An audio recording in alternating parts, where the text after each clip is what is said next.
Good evening to all of you. Today we will learn chapter 3 of class 7, The Gift to Sing, which is written by James Weldon Johnson. ये एक poem है और इस poem में हमें music की power के बारे में बताया गया है. हम इस वीडियो में आज देखने वाले हैं कि इसकी पूरी एक्सप्लेनेशन और क्वेश्चन आंसर. सबसे पहले हम देखते हैं राइटर के बारे में. About the poet. Poet James Weldon Johnson जो है बेसिकली वो बॉर्न हुए थे 1871 से और 1938 तक वो रहे. वो एक अमेरिकन ऑथर थे, लॉयर थे और सिविल राइट एक्टिविस्ट थे. सिविल राइट एक्टिविस्ट वो होते हैं जो सोशल राइट्स, सिविल राइट्स के बारे में काफ़ी लोगों के बिहाफ पे लोगों के सोशल राइट्स के लिए काम करते हैं. एंड उनकी जो सबसे मोस्ट फेमस राइटिंग है वो है lift every voice and sing. Usually उनको national anthem of African American ऐसा बोला जाता है, उस तरह की वो कविताएं लिखते थे. But he was the man of many talent. He was the person, जैसा कि हम देख सकते हैं ऑथर के बारे में, वो एक लॉयर भी हैं, सिविल राइट एक्टिविस्ट भी हैं और वो पोएम्स भी लिखते हैं. सो दैट्स वाई उन्होंने बहुत सारे डिप्लोमेट एज अ वर्क किया है. And first African American professor थे न्यूयॉर्क यूनिवर्सिटी में, जहाँ उन्होंने लिटरेचर्स और कल्चर्स के बारे में पढ़ाया. ये हमने देखा पोएट के बारे में. अब हम देखते हैं इस पोएम के बारे में. बिफोर रीडिंग दिस पोएम आइए देखते हैं कि इस पोएम को किसके बारे में लिखा है. ये जो पोएम है म्यूज़िक की पावर के बारे में लिखा है. जैसे आप सबको पता है कि हम सब की लाइफ में अप एंड डाउन्स आते हैं. समटाइम्स ऐसा होता है कि लाइफ बहुत अच्छी है और समटाइम्स ऐसा होता है लाइफ में एडवर्स कंडीशन आती है.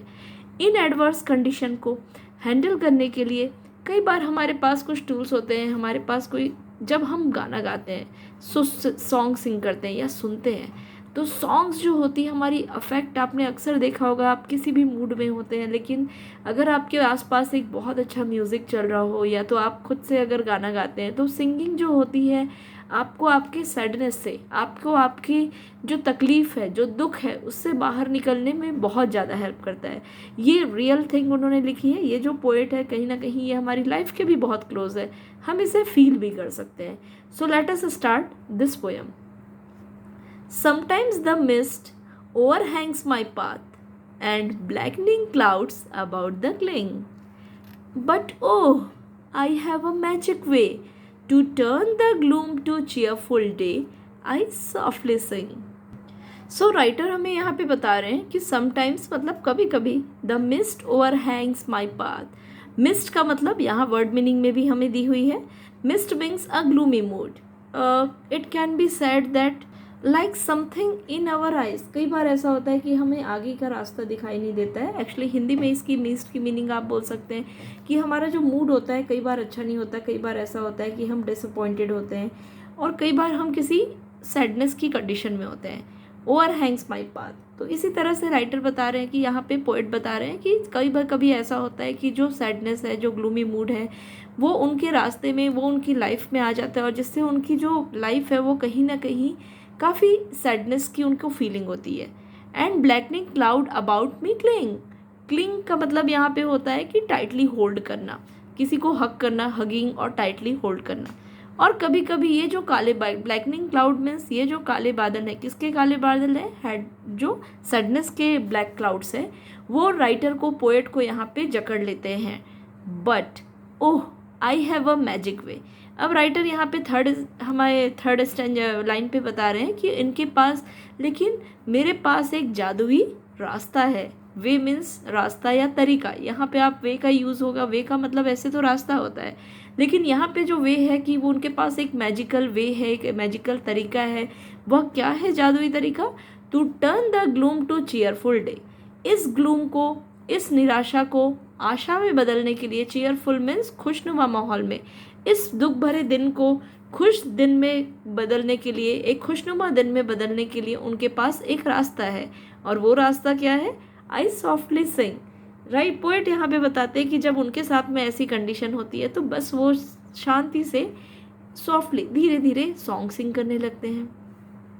सो फर्स्ट स्टैंजा पे हमने देखा कि राइटर बता रहे हैं कि कभी कभी उनके सामने बहुत ही ग्लूमी मूड पे वो रहते हैं, कई बार ऐसा लगता है कि दुख ने उनको जकड़ के रखा है, लेकिन तभी एक मैजिकल वे उनके पास में, राइटर इन सब चीज़ों से निकलने के लिए एक मैजिकल वे कहते हैं, और वो मैजिकल वे है जो उनकी ग्लूम मूड्स को चीयरफुल डे में कन्वर्ट कर देता है, sing song. And if the way grow darker still, अब पोएट यहाँ पे बता रहे हैं कि अगर इसी की कंटिन्यूटी पे ही ये सेकंड स्टैंजा है, and if the way grows darker still, अगर ये जो रास्ता है, अगर ये जो तकलीफ है उनकी बहुत, अभी भी अगर उनका जो मन है वो सैड लगता है, तब वो क्या करते हैं, shadow by sorrow sombre wing, shadow मतलब ये जो उनके दुख के सीरियस और सैड थिंकिंग्स है, उनकी परछाई, कई बार हमारे साथ पास्ट पे ऐसा कुछ होता है कि जो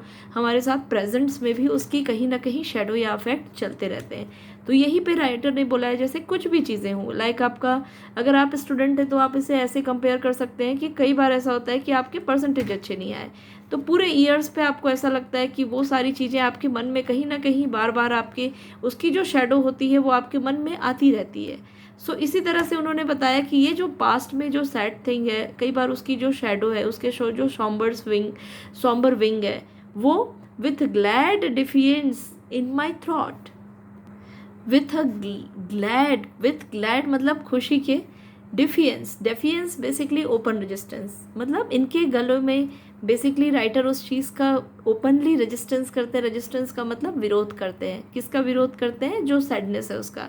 आई pierce the darkness with her note, pierce का मतलब होता है उसको कट करते हुए, तो ये राइटर यहाँ पे बता रहे हैं वो जो डार्कनेस है, डार्कनेस के अंदर से, जिस तरह से आपने देखा होगा कि कभी भी एक डार्क रूम में एक स्मॉल लाइट भी बहुत पियर्स कर देती है, उसी तरह से इनकी जो थ्रोट्स मतलब गले में उनकी जो सिंग है सॉन्ग है, उसके साथ में उस डार्कनेस को भी वो उस डार्कनेस को भी अपने थ्रोट के थ्रू दूर कर देते हैं, एंड सिंग, और वो सिर्फ गाते हैं और सिर्फ गाते हैं। सो सेकेंड स्टैंजा में हमने देखा कि अगर डार्कनेस जो है वो फिर उसकी जो शेडो है वो ऑथर पे आती है, तब भी वो गाने को नहीं छोड़ते और कंटिन्यूसली वो उसमें गाने के थ्रू उसी से वापस से उस पर कंट्रोल करते हैं। Next, I brood not over the broken past, not dread whatever time may be bring, no nights are dark, no days are long, while in my heart there swells a song and I can sing. I brood means होता है कि जब आप किसी चीज़ के बारे में बहुत लंबे समय तक सोचते रहते हैं, चिंता करते हैं, चिंतित रहते हैं, तो राइटर यहाँ पे, पोएट यहाँ पे बता रहे हैं कि मैं not over the broken past, कल का जो ब्रोकन पास्ट है, कल की जो मेरी सैडनेस है, जो सैड मेमोरीज है, मैं उसके लिए बहुत ज़्यादा चिंतित नहीं रहता हूँ। मैं कभी ऐसा नहीं हूँ कि उसके बारे में बैठ कर सोच रहा हूँ, मैं ऐसा नहीं करता हूँ। Nor dread whatever time में ब्रिंग, नॉर ड्रेड, नॉर मतलब नहीं, ड्रेड का मतलब होता है अगर आप किसी चीज़ के लिए बारे में बहुत डरे हुए होते हैं, बहुत दुखी होते हैं, तो राइटर कहते हैं कि मैं इसमें दुखी नहीं हूँ कि टाइम मेरे पास में क्या चीज़ें आ सकती है। कई बार ऐसा होता है हम फ्यूचर के लिए या पास्ट के लिए बहुत ज़्यादा टेंशन लेते हैं, तो राइटर यहाँ पे बता रहे हैं कि नहीं मैं बीते हुए पास्ट के लिए परेशान हूँ और नहीं आने वाले कल के लिए मैं बहुत ज़्यादा चिंतित हूँ। No nights are darker, no days are long, कोई भी ऐसी रात नहीं है जो बहुत डार्क हो और कोई भी ऐसा दिन नहीं है जो बहुत लंबा हो। मीन्स यहाँ पे राइटर बहुत गहरी बात बोल रहे हैं। वो कह रहे हैं कि हमारी ज़िंदगी में अप एंड डाउन्स तो रहते हैं, जिस तरह से अगर डार्कनेस है तो उसके बाद तो लाइट आएगा ही, और लाइट है तो उसके बाद तो डार्कनेस आएगी ही। While in my heart there swells a song, while मतलब जब मेरे हार्ट में, मेरे दिल में एक सॉन्ग, एक स्वेल, तब क्या होता है, क्यों ऐसा है राइटर, क्यों इस तरह से राइटर जो है वो चिंतित नहीं है, दुख होने के बाद, तकलीफ होने के बाद भी राइटर को यहाँ चिंता क्यों नहीं है। अगेन उन्होंने लास्ट स्टैंजा पे बताया है एंड आई कैन सिंग, कि मैं गा सकता हूँ। तो पोएट यहाँ पे बता रहे हैं कि हमें कभी कभी हम ऐसे होते हैं कि बहुत एंजाइटी हो जाती है, हमें बहुत चिंता हो जाती है, we are thinking too much. तो इस थिंकिंग से, इस सैडनेस से, इस ग्लूमी मूड से बाहर निकलने का सिर्फ और सिर्फ एक ही तरीका है, that is the music, as the title suggest the gift to sing. तो ये जो सिंग है, ये जो गाना है, वो हमारे लिए एक गिफ्ट की तरह है जो हमारी लाइफ में जितने भी चैलेंजेस हैं उसे दूर कर सकते हैं। तो ये थी पूरी स्टैंजा की एक्सप्लेनेशन। अब हम इसके क्वेश्चन आंसर्स देखेंगे। तो इससे किस तरह के क्वेश्चंस हमें पूछे जा सकते हैं। हमने सारे क्वेश्चंस यहाँ पे एक्सप्लेन किए। वी हैव ट्राइड कि आपसे सारे क्वेश्चंस बने, एंड आपको यही देखिए जो आपने अभी स्टैंजा पे पढ़ा है वही आपके क्वेश्चंस आंसर रहते हैं। तो कभी भी अगर आप लेसन को पढ़ते हैं तो उसको इस तरह से पढ़िए कि आप आंसर खुद से लिख सकें, चाहे इंटरनल क्वेश्चंस आए। You don't need to worry, अगर आपने अच्छे से पढ़ाई की है तो आपसे आंसर ज़रूर बनेंगे। क्वेश्चन नंबर 1 है, what magical ways does the poet use to change gloomy day to cheerful one.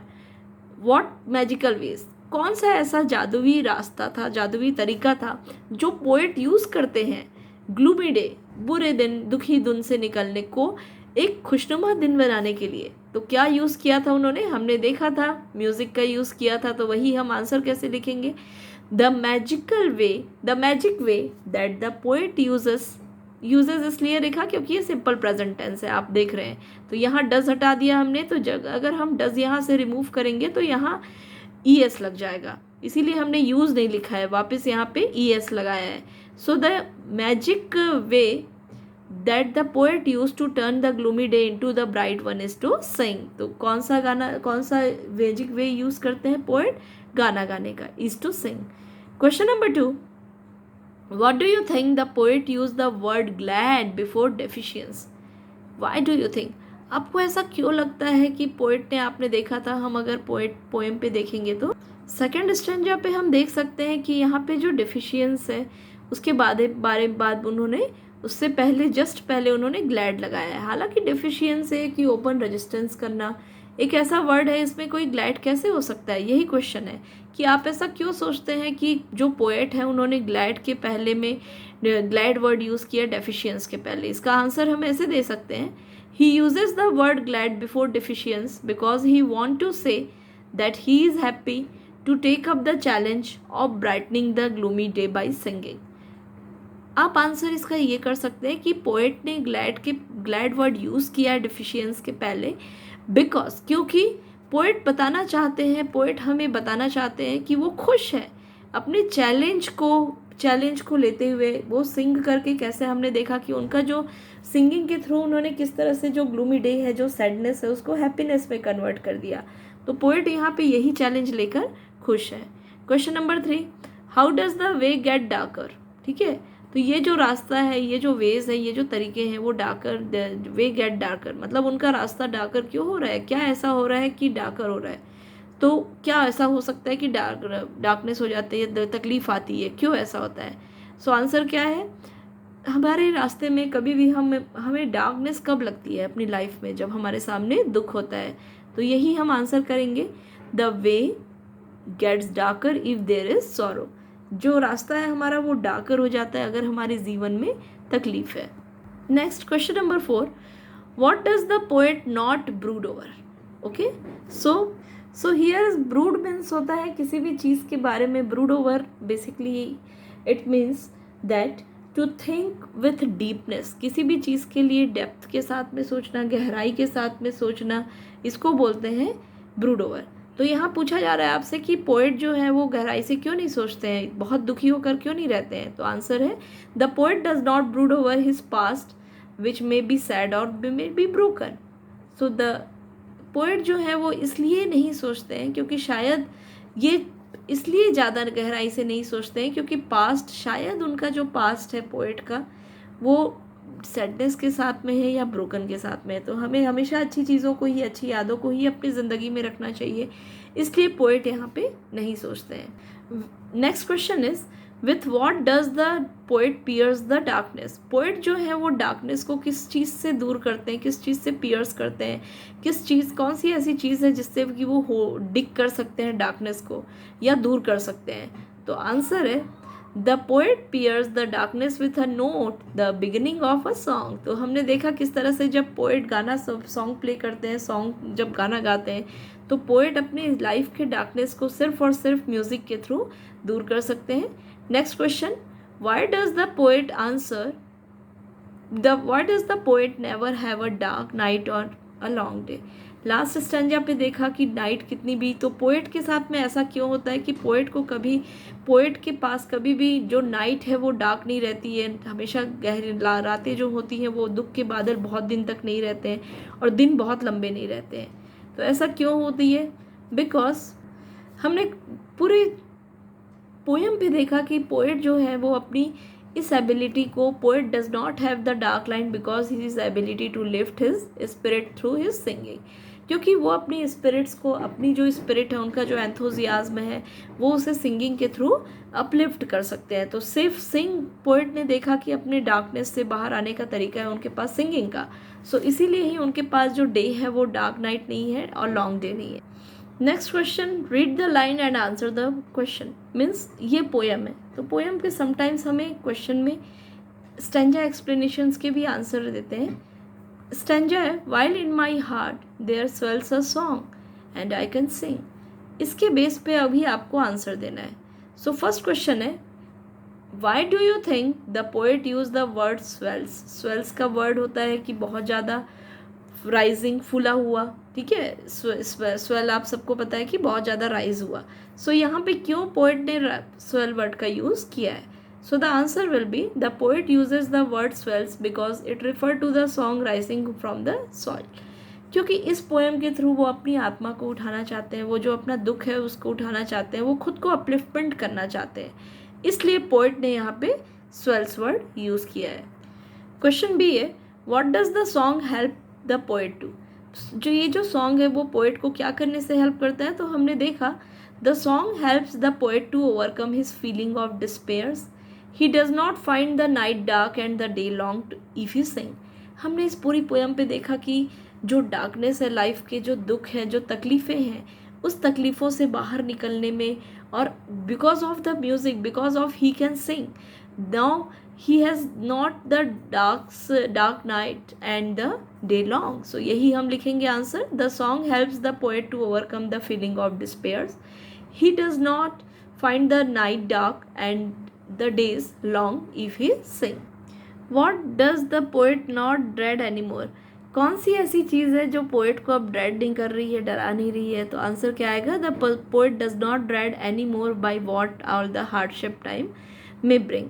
अब पोएट को अपने पास्ट की भी कोई टेंशन नहीं है और अपने फ्यूचर की भी कोई टेंशन नहीं है। So that's why the poet, अब पोएट को कोई डर नहीं लगता है कि कितनी भी हार्डशिप हो उनकी लाइफ में, या कितना भी समय फ्यूचर, कई बार ऐसा होता है कि हम फ्यूचर को लेके बहुत एंग्शियस हो जाते हैं, तो अब पोएट को कोई भी एंग्जाइटी नहीं है, बिकॉज कि कितनी भी एंग्जाइटी आए, कितनी भी हार्डशिप उनकी लाइफ में आए, लेकिन अब पोएट को उसका कोई डर नहीं है। So this is the all about this poem explanation. We wish you all the best for this while reading this poem, and we wish कि आप अपना बेस्ट देकर इस पोएम, इसको चैप्टर को भी, अगर एग्ज़ाम में इससे कोई भी क्वेश्चंस आते हैं तो आपको इससे हेल्प मिलेगी। Thank you so much for listening us.